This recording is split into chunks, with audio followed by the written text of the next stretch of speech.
ইনকিলাব জিন্দাবাদ জানিয়ে দিব হাতে থাকা সর্বশেষ আপডেট বাংলা সংবাদ। প্রথমেই সংবাদ শিরোনাম। সংস্কার চাই, ডিসেম্বরে নির্বাচন চাই বলেছেন যুবদল নেতা জুয়েল। এরপর জানিয়ে দিব ৩০০ আসনে প্রার্থী দিতে প্রস্তুত জাতীয় নাগরিক পার্টি বলেছেন সার্জিস আলম। এদিকে ডক্টর ইউনূস ও মোদির বৈঠককে কিভাবে দেখছে বিএনপি। আরও জানিয়ে দিব চট্টগ্রামে আওয়ামী লীগ ও ছাত্রলীগের ৩৯ নেতাকর্মী গ্রেফতার। সর্বশেষ জানিয়ে দিব মিয়ানমারে ভূমিকম্পে আহত ২২৭ জনকে চিকিৎসা সেবা দিলেন বাংলাদেশের চিকিৎসকরা। এতক্ষণ শুনছিলেন সংবাদ শিরোনাম, এবারে বিস্তারিত।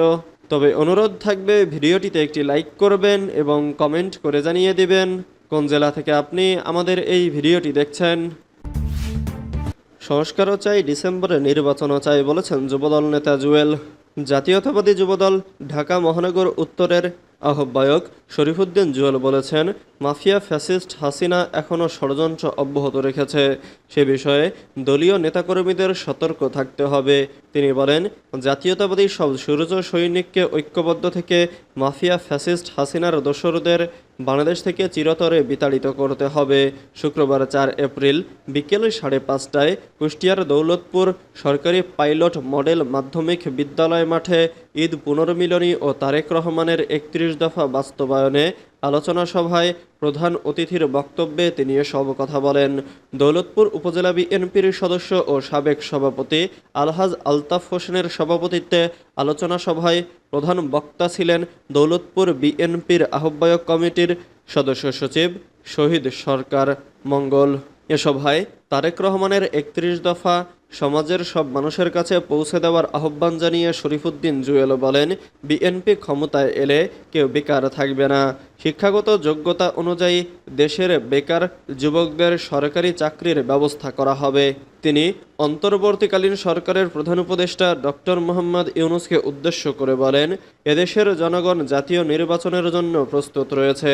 তাই অবিলম্বে ডিসেম্বরের মধ্যে নির্বাচনের একটা সুনির্দিষ্ট রোডম্যাপ ঘোষণা দেখতে চাই।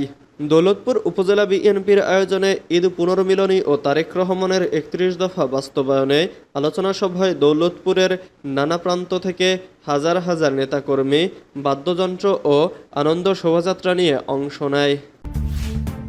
৩০০ আসনে প্রার্থী দিতে প্রস্তুত জাতীয় নাগরিক পার্টি বলেছেন সার্জিস আলম। আগামী জাতীয় সংসদ নির্বাচন নিয়ে জাতীয় নাগরিক পার্টির পরিকল্পনা প্রসঙ্গে দলটির মুখ্য সংগঠক সার্জিস আলম বলেছেন, এনসিপির মাত্র ১ মাস হয়েছে। আগামী ১ বছরের মধ্যে ইলেকশনের কথা শুনতে পাচ্ছি। অন্তর্বর্তীকালীন সরকারের পক্ষ থেকে ডিসেম্বর জানুয়ারির মধ্যে বলা হচ্ছে। ৩০০ আসনে প্রার্থী মনোনয়ন দেওয়া আমাদের জন্য বড় চ্যালেঞ্জ। তবে এ চ্যালেঞ্জ দিতে আমরা অভ্যস্ত এবং প্রস্তুত রয়েছি। আগামী এপ্রিল মাসের মধ্যে এনসিপির জেলা ও উপজেলা কমিটি চূড়ান্ত করা হবে। শুক্রবার ৪ এপ্রিল রংপুর নগরের কেরামতিয়া জামে মসজিদে জুমার নামাজ শেষে সাংবাদিকদের প্রশ্নের উত্তরে সার্জিস এসব কথা বলেন।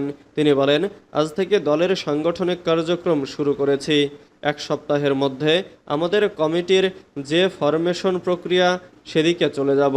এপ্রিল মাসের মধ্যে জেলা ও উপজেলা কমিটিগুলো দেখতে পাবেন। সার্জিস বলেন, প্রতিটি জেলা ও উপজেলায় আমাদের অসংখ্য শুভাকাঙ্ক্ষী রয়েছে, যারা নতুন একটি বাংলাদেশ প্রত্যাশা করে, যারা মনে করে তরুণরা অভ্যুত্থানে নেতৃত্ব দিয়েছে এবং বাংলাদেশকে নেতৃত্ব দেওয়ার দক্ষতা আছে। এই নেতৃত্ব যেমন তরুণ নির্ভর হবে এবং নেতৃত্বে আমাদের অগ্রজরাও অবশ্যই থাকবেন। সামনে এগিয়ে চলার ক্ষেত্রে তরুণদের সাহস ও উদ্যম যেমন দরকার, তেমনি অগ্রজদের পরামর্শ ও অভিজ্ঞতা অনেক বেশি প্রয়োজন। তিনি বলেন, আমরা যখন জনগণের রায়ে বাংলাদেশে নতুন করে নির্বাচনের আশা করেছি, তখন আমাদের জনগণের কাছে যেতে হবে, কারণ জনগণ তাদের ভোটাধিকার ফেরত পাবে।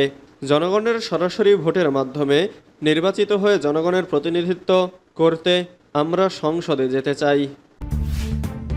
ডক্টর ইউনূস ও মোদির বৈঠককে কিভাবে দেখছে বিএনপি। ব্যাংককে বিমস্টেক সম্মেলনের ফাঁকে অন্তর্বর্তীকালীন সরকারের প্রধান উপদেষ্টা ডক্টর মোহাম্মদ ইউনূসের সঙ্গে ভারতের প্রধানমন্ত্রী নরেন্দ্র মোদির প্রথম দ্বিপাক্ষীয় বৈঠকটিকে গুরুত্বপূর্ণ হিসেবে দেখছে বিএনপির স্থায়ী কমিটির সদস্য মির্জা আব্বাস বলেন, বৈঠকটি নিশ্চয় অনেক গুরুত্বপূর্ণ। এটার প্রয়োজন আছে এবং প্রয়োজন ছিল। এই বৈঠকের জন্য আমাদের সরকার শতপ্রণোদিত হয়ে চেষ্টা করছিল। এই সময়ে একটা বৈঠক হওয়ার দরকার ছিল, তারা করেছেন। তবে আমি জানি না বৈঠকের অভ্যন্তরে কি আলোচনা হয়েছে। বিশদ না জানলে এ বিষয়ে কিছু বলতে পারবো না।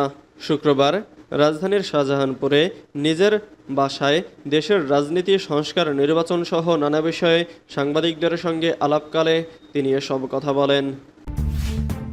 চট্টগ্রামে আওয়ামী লীগ ও ছাত্রলীগের ৩৯ নেতাকর্মী গ্রেফতার। চট্টগ্রামে অপারেশন ডেভিল হান্ট অভিযানে গত ২৪ ঘন্টায় আওয়ামী লীগ ও ছাত্রলীগের আরও ৩৯ জনকে গ্রেফতার করেছে পুলিশ। শুক্রবার সিএমপির জনসংযোগ শাখা থেকে গ্রেফতারদের বিষয়ে নিশ্চিত করা হয়েছে। বুধবার রাত ১২টা থেকে বৃহস্পতিবার রাত ১২টা পর্যন্ত অভিযান চালিয়ে তাদের গ্রেফতার করা হয়। চট্টগ্রাম মেট্রোপলিটন পুলিশের এডিসি মাহমুদা বেগম জানান, নগরীতে অস্থিতিশীল পরিস্থিতি সৃষ্টির অভিযোগে গত ২৪ ঘন্টায় ৩৯ জনকে গ্রেফতার করা হয়েছে। তাদের বিরুদ্ধে বৈষম্য বিরোধী ছাত্র আন্দোলনে ছাত্র জনতার ওপর হামলাসহ বিশেষ ক্ষমতা আইনে, সন্ত্রাস বিরোধী আইনে ও পেনাল কোড আইনে এক বা একাধিক মামলা রয়েছে। তাদের আদালতের মাধ্যমে কারাগারে পাঠানো হয়েছে। মিয়ানমারে ভূমিকম্পে আহত ২২৭ জনকে চিকিৎসা সেবা দিলেন বাংলাদেশের চিকিৎসকরা। মিয়ানমারে সংঘটিত ভূমিকম্পে আহতদের মোট ২২৭ জনকে চিকিৎসা সেবা দিয়েছে বাংলাদেশের বিশেষজ্ঞ চিকিৎসক দল।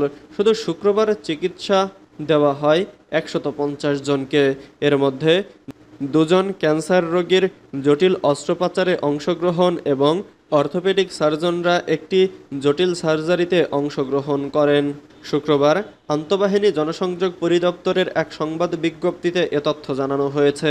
বিজ্ঞপ্তিতে বলা হয়েছে, মিয়ানমারে গত ২৮ মার্চ বিধ্বংসী ভূমিকম্পের প্রেক্ষিতে বাংলাদেশ সরকারের প্রধান উপদেষ্টার নির্দেশে বাংলাদেশ সশস্ত্র বাহিনীর তত্ত্বাবধানে একটি বিশেষ উদ্ধারকারী ও চিকিৎসা সহায়তা প্রদানকারী দল বর্তমানে মিয়ানমারে অবস্থান করেছে।